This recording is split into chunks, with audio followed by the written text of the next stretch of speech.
नमस्कार, स्वागत है आप सभी का डीडी न्यूज का इस खास बुलेटिन एक्सप्रेस 100 में, जहां हम आपके लिए लेकर आते हैं राजनीति, मनोरंजन, देश दुनिया, खेल और व्यापार जगत की सभी बड़ी खबरों को एक्सप्रेस यानी कि फटाफट अंदाज में। मैं हूं आपके साथ भावना नैयर, तो देखिए खबरें तेज रफ्तार से। यूरोपीय आयोग की अध्यक्ष उर्सुला वॉन डर लेयन आज प्रधानमंत्री नरेंद्र मोदी से मुलाकात करेंगे। इस दौरान प्रधानमंत्री मोदी और लेयन के बीच व्यापार, निवेश और ऊर्जा के क्षेत्र में द्विपक्षीय सहयोग बढ़ाने पर बातचीत होगी। इसके अलावा मुक्त व्यापार समझौते पर भी प्रधानमंत्री मोदी और लेयन के बीच चर्चा होनी है। यूरोपीय आयोग की अध्यक्ष उर्सुला वॉन डर लेयन 2 दिवसीय दौरे पर भारत में हैं। उर्सुला वॉन डर लेयन ने विदेश मंत्री डॉक्टर एस जयशंकर से मुलाकात की। भारत दौरे पर आई उर्सुला की यह यात्रा के एजेंडे में मुक्त व्यापार समझौता समेत अन्य मुद्दे शामिल हैं। विदेश मंत्री डॉक्टर एस जयशंकर ने कहा कि यूरोप के साथ भारत के संबंधों को गतिशीलता प्रदान करने के बारे में उनके विचार सराहनीय हैं। इस यात्रा के दौरान भारतीय मंत्रियों और यूरोपीय संघ के कॉलेज ऑफ कमिश्नर्स की व्यापक भागीदारी भारत यूरोपीय संघ के गहरे संबंधों के महत्व को रेखांकित करती है। पुणे के सवार गेट बस स्टैंड पर 26 वर्षीय महिला के साथ दुष्कर्म के मामले में फरार चल रहे आरोपी दत्तात्रेय गाडे को पुणे पुलिस ने गिरफ्तार कर लिया है। दत्तात्रेय गाडे को पुणे क्राइम ब्रांच की एक टीम ने जिले के शिरूर तहसील के गांव से गिरफ्तार किया। पुलिस ने दुष्कर्म के आरोपी गाडे की गिरफ्तारी में मदद के लिए सूचना देने वाले को 1 लाख रुपए का इनाम देने की घोषणा की थी। गाडे पर पुणे में सवार गेट बस अड्डे पर राज्य परिवहन की एक बस के अंदर 26 वर्षीय महिला से दुष्कर्म का आरोप है। आरोपी की तलाश के लिए पुलिस की 13 टीम जुटी हुई थी। दिल्ली विधानसभा में आज स्वास्थ्य सेवाओं से जुड़ी कैग रिपोर्ट पेश की जाएगी। मुख्यमंत्री रेखा गुप्ता इस रिपोर्ट को पेश करेंगी। इससे पहले शराब नीति पर रिपोर्ट पेश की गई थी, जिसे लेकर सियासी हंगामा हुआ था। वहीं कल भाजपा विधायक मोहन सिंह बिष्ट दिल्ली विधानसभा के उपाध्यक्ष चुने गए। मुख्यमंत्री रेखा गुप्ता ने मोहन सिंह बिष्ट को उपाध्यक्ष बनाए जाने का प्रस्ताव रखा, जिसे मंजूर किया गया। विपक्ष के नेता आतिशी और आप के अन्य विधायकों को गुरुवार को दिल्ली विधानसभा परिसर में प्रवेश करने से रोक दिया गया, जिसके बाद उन्होंने विधानसभा के बाहर धरना दिया। आतिशी ने कहा कि ये अलोकतांत्रिक और असंवैधानिक है। बाबा साहेब आम्बेडकर और अमर शहीद भगत सिंह की तस्वीर दिल्ली सरकार के दफ्तरों से हटाना शहीदों और दलित पिछड़ों का अपमान है। दिल्ली की मुख्यमंत्री रेखा गुप्ता ने गुरुवार को भाजपा के राष्ट्रीय उपाध्यक्ष एवं ओडिशा के केंद्रपाड़ा से लोकसभा सांसद वैजयंत जय पांडा से उनके दिल्ली निवास पर शिष्टाचार भेंट की।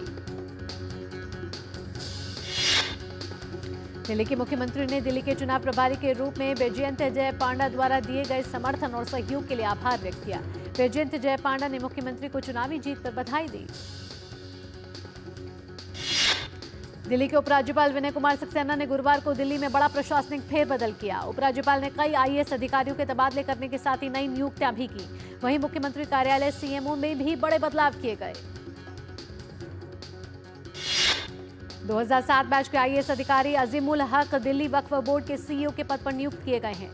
2008 बैच के आईएएस अधिकारी डॉक्टर मधु रानी टेओटिया को मुख्यमंत्री के सचिव पद पर नियुक्ति मिली। वहीं 2011 बैच के आईएएस अधिकारी संदीप कुमार सिंह को मुख्यमंत्री के विशेष सचिव की जिम्मेदारी दी गई। राष्ट्रपति के गुजरात दौरे का आज तीसरा दिन है। राष्ट्रपति आज गांधीनगर में राष्ट्रीय फोरेंसिक विज्ञान विश्वविद्यालय के 3रे दीक्षांत समारोह में भाग लेंगे। इसके बाद राष्ट्रपति द्रौपदी मुर्मू भुज में स्मृतिवन भूकंप स्मारक का दौरा करेंगी, जबकि अपने दौरे के अंतिम दिन यानी 1 मार्च को राष्ट्रपति यूनेस्को विश्व धरोहर स्थल धोलीवीरा का भी दौरा करेंगी। उपराष्ट्रपति जगदीप धनखड़ आज पश्चिम बंगाल के 1 दिवसीय दौरे पर जाएंगे। उपराष्ट्रपति बीरभूम जिले में तारापीठ में दर्शन करेंगे, जो प्रतिष्ठित शक्तिपीठों में से एक है। उपराष्ट्रपति कोलकाता में वैष्णव के गौड़ीय मिशन के संस्थापक आचार्य श्रील भक्ति सिद्धांत सरस्वती गोस्वामी प्रभुपाद की 150वीं जयंती के समापन समारोह में मुख्य अतिथि के रूप में अध्यक्षता करेंगे। प्रधानमंत्री नरेंद्र मोदी आज दिल्ली के सुंदर नर्सरी में आयोजित भव्य सूफी संगीत समारोह जहाने खुसरो 2025 में भाग लेंगे। प्रधानमंत्री देश की विविध कला और संस्कृति को बढ़ावा देने के प्रबल समर्थक रहे हैं। ये महोत्सव रूमी फाउंडेशन द्वारा आयोजित किया जाता है। इसे 2001 में प्रसिद्ध फिल्म निर्माता और कलाकार मुजफ्फर अली ने शुरू किया था। इस साल ये अपनी 25वीं वर्षगांठ मनाएगा और 2 मार्च तक आयोजित किया जाएगा। प्रधानमंत्री नरेंद्र मोदी ने आयुष क्षेत्र की समीक्षा के लिए एक उच्च स्तरीय बैठक की अध्यक्षता की। प्रधानमंत्री ने आयुष क्षेत्र की व्यापक समीक्षा की और इसकी पूरी क्षमता का दोहन करने के लिए रणनीतिक हस्तक्षेप की आवश्यकता पर बल दिया। रक्षा मंत्री राजनाथ सिंह आज हैदराबाद में राष्ट्रीय विज्ञान दिवस समारोह में शामिल होंगे। कार्यक्रम में रक्षा और एरोस्पेस की अत्याधुनिक प्रौद्योगिकियों और प्रणालियों का प्रदर्शन किया जाएगा। बिहार विधानसभा का बजट सत्र आज से शुरू होने जा रहा है। इस साल अक्टूबर-नवंबर के आसपास राज्य में विधानसभा चुनाव होने, ऐसे में ये नीतीश सरकार के लिए इस कार्यकाल का आखिरी बजट होगा। राजधानी दिल्ली में केंद्रीय गृह मंत्री अमित शाह, सीएम रेखा गुप्ता और दिल्ली पुलिस की एक साथ अहम बैठक होनी है। बैठक में दिल्ली की कानून व्यवस्था पर अहम चर्चा होगी। सेना प्रमुख जनरल उपेंद्र द्विवेदी फ्रांस के दौरे पर हैं। सेना प्रमुख ने न्यूवे चैपल में प्रथम विश्व युद्ध में भाग लेने वाले शहीद भारतीय सैनिकों के सम्मान में पुष्पांजलि अर्पित की। संभल जामा मस्जिद विवाद मामले में इलाहाबाद हाईकोर्ट में आज फिर सुनवाई होगी। हाईकोर्ट ने एएसआई से मस्जिद के रंग रोगन के बारे में अपनी राय से अवगत कराने को कहा है। कोर्ट ने एएसआई से कहा है कि वो मस्जिद का मुआयना करके बताए कि रंग रोगन की जरूरत है कि नहीं। कोर्ट ने कहा है कि आप निरीक्षण कराइए और रंग रोगन करवाइए।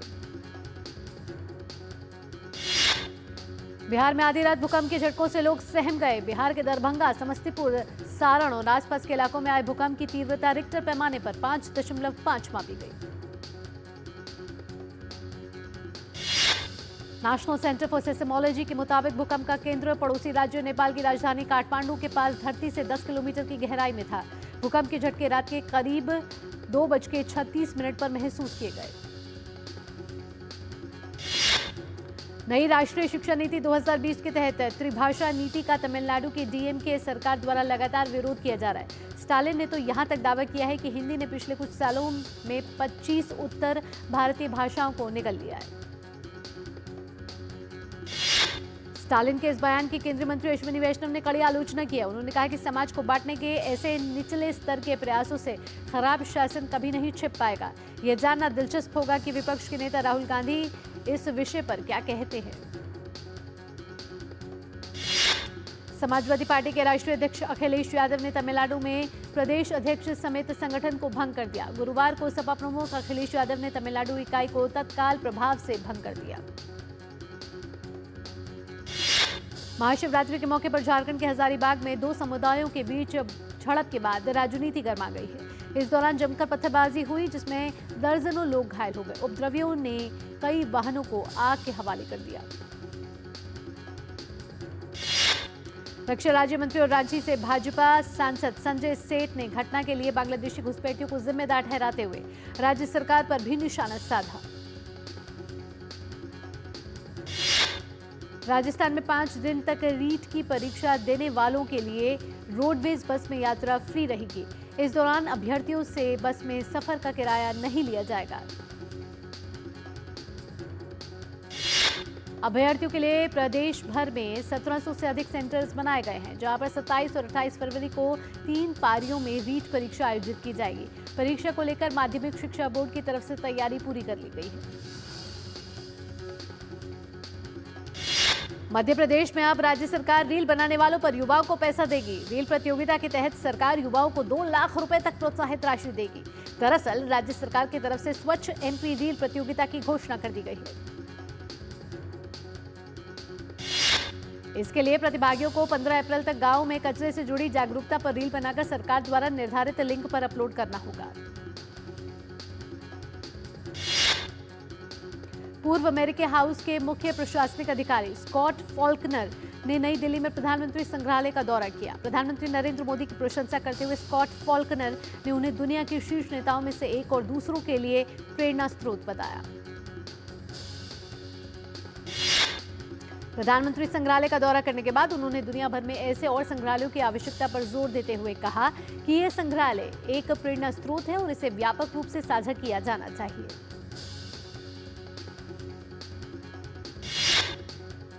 नासा के पूर्व अंतरिक्ष यात्री माइक मेसिमिनो ने आज नई दिल्ली में प्रधानमंत्री श्री केंद्रीय विद्यालय के छात्रों से बातचीत की। श्री मेसिमिनो ने विद्यालय की सुविधाओं का भी जायजा लिया। बैंगलोर में GFX का आयोजन में सूचना और प्रसारण सचिव संजय जाजू ने वेव्स की प्रशंसा में कहा कि यह विश्व के सभी मीडिया और मनोरंजन को साथ लाने वाला पहला कार्यक्रम है। आज राष्ट्रीय विज्ञान दिवस है। हर वर्ष 28 फरवरी को महान वैज्ञानिक CV रमन की खोज रमन प्रभाव के सम्मान में यह दिवस मनाया जाता है। राष्ट्रीय विज्ञान दिवस 2025 की थीम है विज्ञान और नवाचार में युवाओं को सशक्त बनाना, जो युवाओं को विज्ञान और नवाचार के प्रति प्रेरित करने और भविष्य के वैज्ञानिकों को तैयार करने पर केंद्रित है। प्रयागराज की पुण्य भूमि पर 144 वर्ष बाद हुए महाकुंभ के सफल आयोजन ने एक सामर्थ्यवान राष्ट्र के रूप में भारत की प्रतिष्ठा को वैश्विक पटल पर कई गुना बढ़ाया। महाकुंभ के प्रति भारत के गांव-गांव और समाज के हर वर्ग में जबरदस्त उत्साह दिखा। महाकुंभ के दौरान आस्था की अमृत जल धारा में डुबकी लगाने को लेकर जो उत्साह उमंग देखा गया। जम्मू और कश्मीर के डोडा में गंडोह भलेसा पर्वत पर भारी बर्फबारी हुई है। बर्फबारी से गंडोह भलेसा पर्वत पर मनमोहक सफेद बर्फ की चादर ने हरे भरे इलाके को एक प्राचीन शीतकालीन वंडरलैंड में बदल दिया है।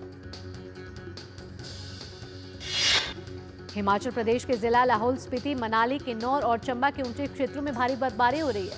लाहौल और स्पीति में हुई भारी बर्फ के बाद पूरा क्षेत्र बर्फ से ढक गया है। मौसम विभाग के मुताबिक दिल्ली के नरेला, बवाना, अलीपुर, रोहिणी, करावल नगर, पश्चिम बिहार, पंजाबी बाग, राजौरी गार्डन समेत कई इलाकों में हल्की बारिश की संभावना है। एक्सप्रेस 100 में वक्त चला एक छोटे से ब्रेक का। ब्रेक के बाद भी रफ्तार भरी खबरों के सिलसिले को रखेंगे यूं ही जारी। आप कहीं मत जाइएगा, देखते रहिए DD news.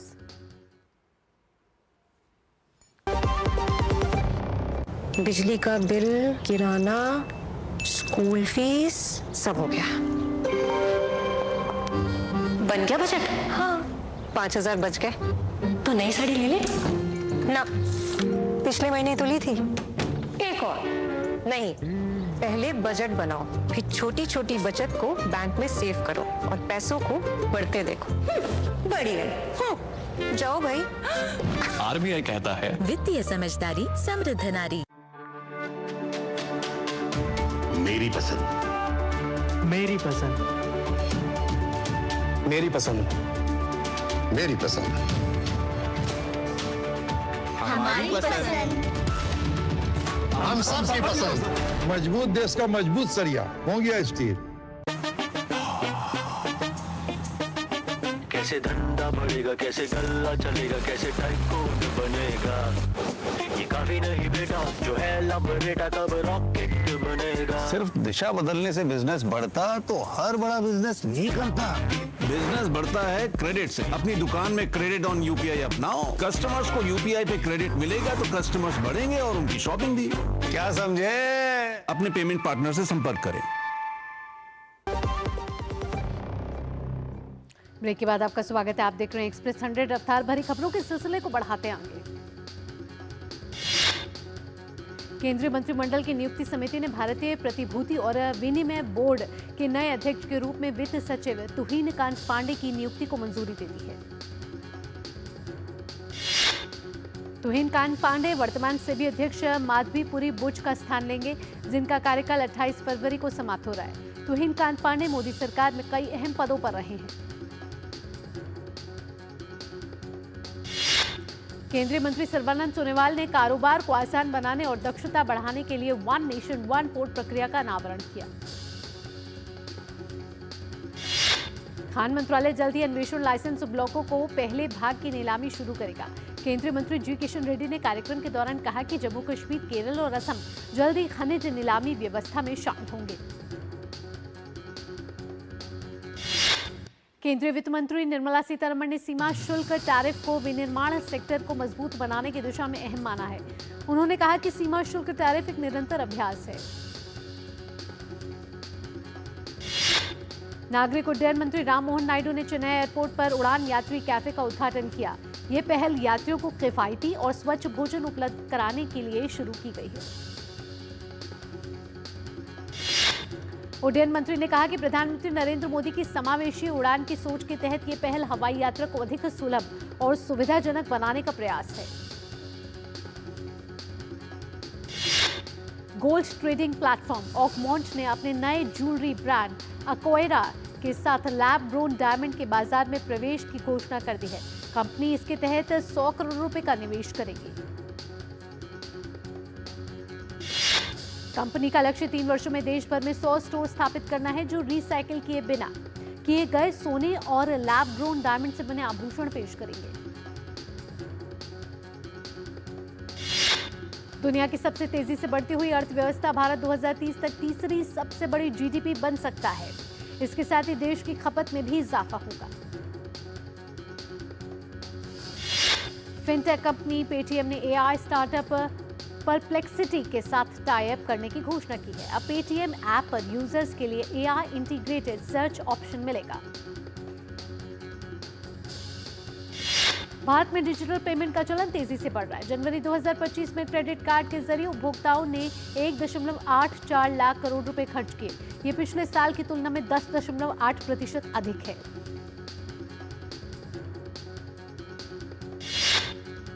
Interstate transmission system sector ने वित्त वर्ष 2026 और 2027 में लगभग 1 लाख करोड़ रुपए का पूंजीगत व्यय होगा।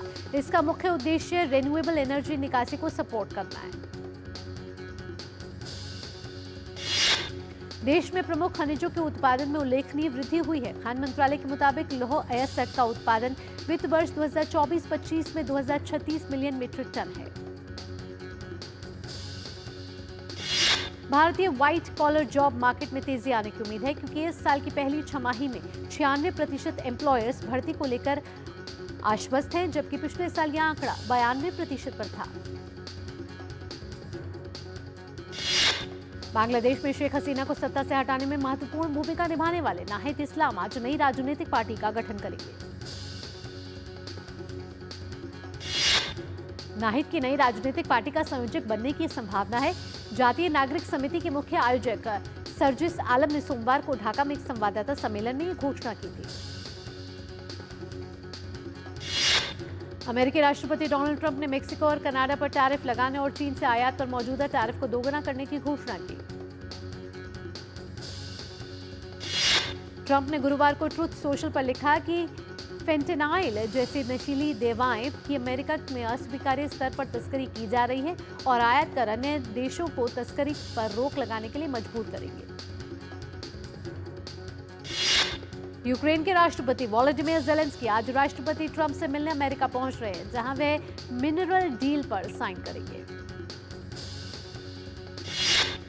अमेरिकी राष्ट्रपति डोनाल्ड ट्रंप ने कहा कि उनकी सरकार ने गजा पर अच्छी बातचीत की और उन्हें लगता है कि वह मध्य पूर्व की समस्याओं का समाधान निकाल रही है। ट्रंप ने यह टिप्पणी ब्रिटिश प्रधानमंत्री कीयर स्टारमर के साथ व्हाइट हाउस में की। नेपाल में रात करीब 2:36 पर भूकंप के झटके महसूस किए गए। रिक्टर पैमाने पर भूकंप की तीव्रता 6.1 मापी गई। पाकिस्तान में भी भूकंप के झटके महसूस किए गए। रिक्टर स्केल पर भूकंप की तीव्रता 4.5 मापी गई है। ऑस्ट्रिया में 5 महीने पहले हुए चुनाव में सर्वाधिक मत वाली दक्षिणपंथी पार्टी की सरकार नहीं बना पाने के बाद देश के 3 दल Austria People's Party, Social Democrats और न्यूज गठबंधन करने पर सहमत हो गए हैं। आतंकवादी समूह हमास ने कहा है कि 4 इजरायली बंधकों के शवों के बदले में कई 100 फिलिस्तीनियों को इजरायली जेलों से रातों रात रिहा किए जाने के बाद वे गजा में युद्ध विराम के दूसरे चरण पर बातचीत शुरू करने के लिए तैयार हैं। चैंपियंस ट्रॉफी में आज अफगानिस्तान और ऑस्ट्रेलिया के बीच होगा मुकाबला। मैच लाहौर के गद्दाफी स्टेडियम में 2:30 बजे से खेला जाएगा। चैंपियंस ट्रॉफी में आज अफगानिस्तान और ऑस्ट्रेलिया में से जो भी टीम मैच में जीतेगी वे टूर्नामेंट के सेमीफाइनल में प्रवेश कर जाएगी। मेजबान पाकिस्तान की टीम चैंपियंस ट्रॉफी से बाहर हो गई है। गुरुवार को लगातार बारिश के कारण पाकिस्तान और बांग्लादेश के बीच अंतिम ग्रुप ए मैच रद्द कर दिया गया। बांग्लादेश का भी चैंपियंस ट्रॉफी का सफर मैच रद्द होने के साथ ही जल्द खत्म हो गया।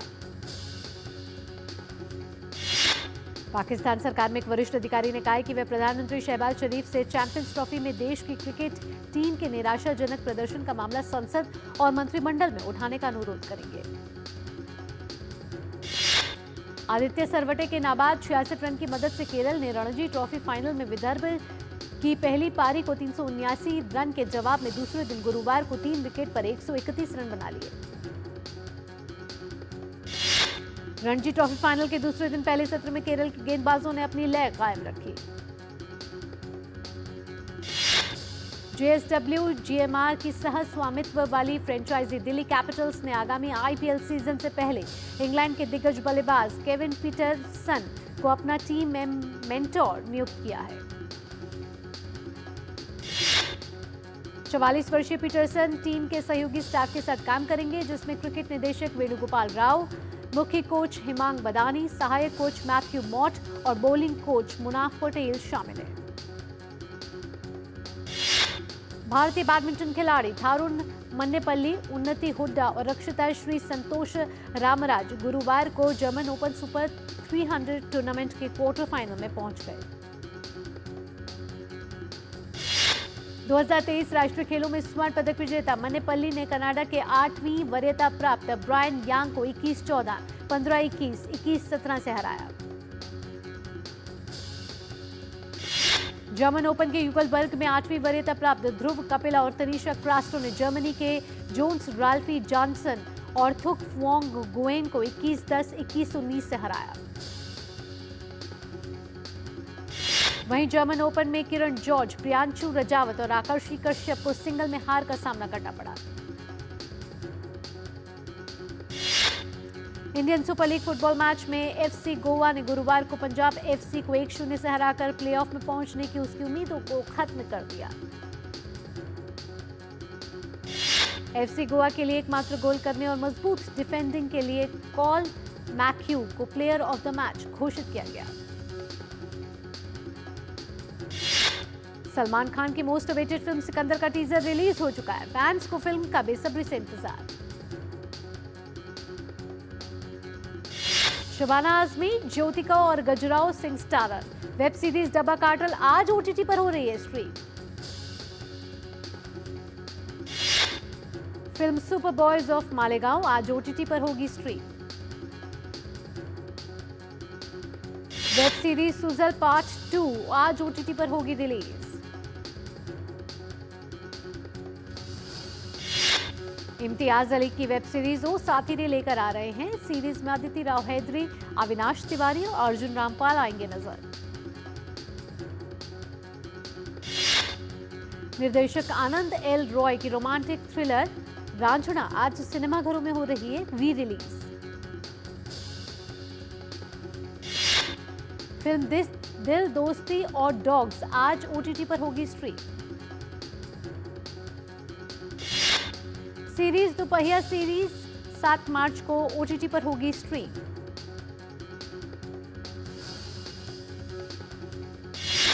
अभिषेक बैनर्जी की नई फिल्म महासंगम का ऐलान हो गया है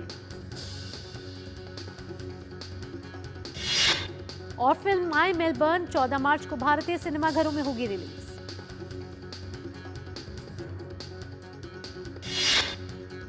इसी के साथ एक्सप्रेस 100 में फिलहाल इतना ही। देश और दुनिया की बाकी अहम खबरों के लिए आप जुड़े रहिए डीडी न्यूज के साथ। मुझे दीजिए अनुमति। नमस्कार।